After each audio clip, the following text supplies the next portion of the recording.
Et pour en savoir plus sur ce sujet, nous sommes en direct avec Henri Zouzi, analyste géostratégique et producteur associé du JT diplomatique.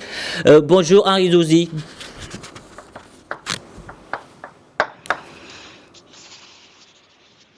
Henri Zouzi, vous m'entendez?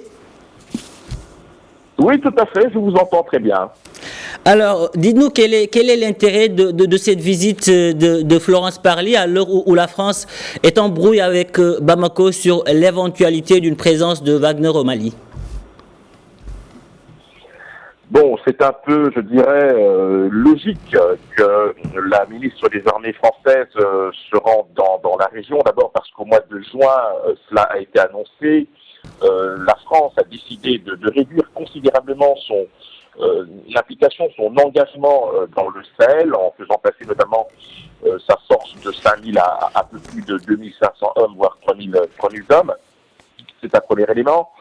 Deuxième élément, l'actualité récente avec, vous vous en doutez, l'élimination du chef de l'État islamique au Grand Sahara, Adnan Abou Walid al-Sahraoui, qui a été éliminé par les forces françaises, histoire de montrer qu'en dépit, je dirais, des tractations éventuelles qui pourraient être en cours entre les autorités maliennes et le groupe Wagner, eh bien, la France, malgré l'annonce de la réduction de ses effectifs et de son engagement, eh bien, n'entend pas abandonner son combat contre le terrorisme. Il y a aussi, bien évidemment, le contexte sécuritaire plus global dans la région, avec évidemment la nécessité de pouvoir resserrer les liens entre toutes les parties prenantes. Alors pensez-vous réellement que c'est dans l'intérêt aujourd'hui de la France de retirer ses troupes du Mali, comme elle le dit en cas d'arrivée de Wagner sur le sol malien? Bon, d'abord, ce qu'il faut rappeler surtout, c'est que une des raisons pour lesquelles les Français décident de réduire leurs effectifs, c'est d'abord une nécessité de se recentrer beaucoup plus sur la lutte contre le terrorisme et l'accompagnement des troupes locales dans les combats. Ça, c'est un premier élément. La deuxième chose, c'est que c'est aussi la conséquence de l'échec, ou en tout cas le constat de l'échec d'une stratégie qui jusqu'ici n'a pas véritablement porté ses fruits. Vous le savez, le G5 Sahel est confronté à des problèmes de financement. La France, partenaire traditionnel, a pris ses responsabilités en dépit d'ailleurs des critiques. C'est quand même elle qui a pu donner l'impulsion au niveau européen pour que l'on ait éventuellement cette force tactique Takuba.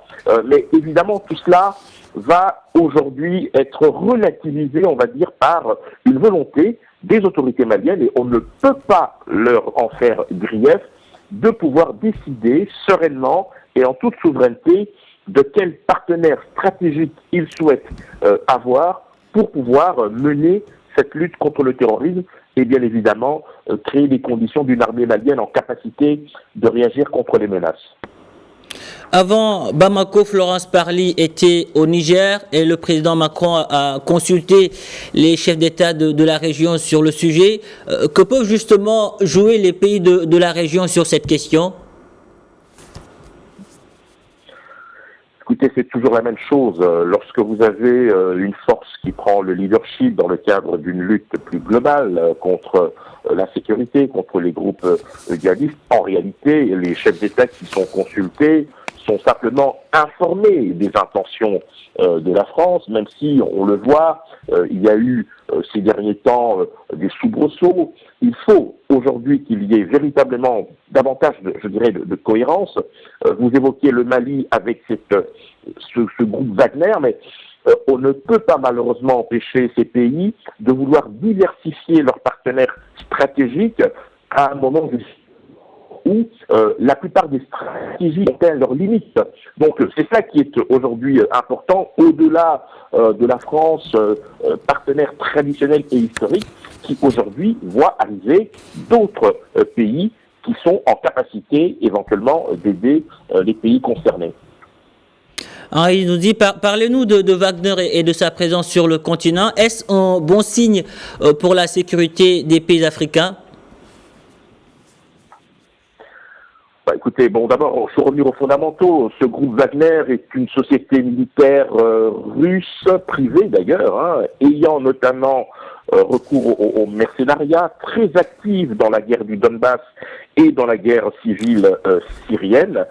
Aujourd'hui, eh bien, ce groupe prend pied en Afrique. Aujourd'hui, évidemment, la Centrafrique est on va dire, le laboratoire d'expérimentation de ce groupe qui n'est pas exempt de tout reproche puisque, on le sait, il y a eu des exactions, des violations du droit humanitaire qui ont été constatées dans le chef de ce groupe. Oui, il est normal que l'on s'interroge. Les Européens, notamment la France, l'Allemagne et d'autres pays, estiment qu'une présence de ce groupe en Afrique en général et plus particulièrement dans la zone de sahélienne, serait incompatible en fait avec la stratégie qui est mise en place jusqu'ici, et puis surtout n'aurait aucun rapport avec évidemment la volonté de la France et de ses alliés de vouloir évidemment aider les différents pays à lutter efficacement contre le phénomène. Et dernier élément évidemment, on peut le comprendre, la France se sent un peu menacée, je dirais, sur ses intérêts, elle a le sentiment qu'on marche sur ses plates-bandes et elle essaye par tous les moyens évidemment de conjurer, je dirais, ce contrat dont il se murmure qu'il prévoit le déploiement de 1000 hommes au Mali avec notamment une double tâche, celle bien évidemment de former les militaires maliens, mais également eh bien, d'être aux côtés des troupes dans la lutte contre le terrorisme. Alors, qu'est-ce qui dérange tant? C'est la présence de Wagner ou bien la Russie? C'est la présence russe d'une manière générale parce que elle va d'une certaine façon contrarier les intérêts historiques de la France.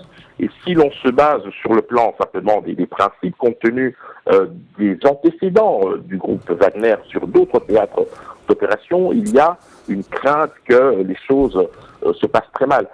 Dernier élément, il faut aussi que les Maliens sachent que le groupe Wagner ne va pas venir pour leurs beaux yeux. C'est un groupe qui est affilié à d'autres groupes qui sont actifs dans le secteur minier et il se murmure aussi que les autorités maliennes seraient disposées à donner quelques concessions minières à ce groupe pour pouvoir compenser, je dirais, le coût de leur présence. Tout dernier élément, il faut aussi le dire, la France a beau se scandaliser de cette perspective, il faut quand même rappeler qu'il n'y a pas si longtemps en Libye, eh bien, les troupes françaises et ce groupe Wagner combattaient quasiment côte à côte pour défendre le maréchal Haftar en Libye. Donc, je crois qu'il faut à un moment donné aussi ne pas avoir la mémoire courte. Henri Zouzi, merci pour toutes ces précisions. Merci d'avoir répondu à nos questions. Je rappelle que vous êtes analyste géostratégique et producteur associé du JT Diplomatique. Merci à vous. Bonne journée.